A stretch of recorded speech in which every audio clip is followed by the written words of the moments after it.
Bu 3 ta narsani bilmasdan Mercedes-Benz G-Class Brabus'ni olmaylar.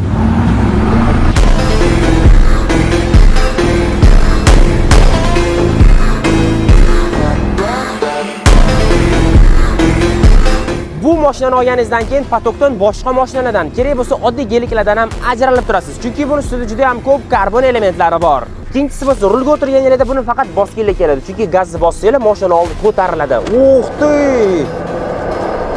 Uchinchisi bo'lsa, bu juda ham ko'p rasxod qiladi. Har gazni bosganingizda juda ham ko'p benzin ichadi.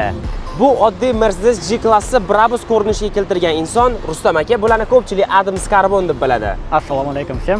Rustam aka, oddiy Mercedes-Benz G63 ni shunaqa Brabus qilishga necha puldan necha pulgacha pul ketadi? Hozirgi kunda eng minimalniy zakazimiz $1300 bo'lgan G-Classga maksimalniy 45 ming.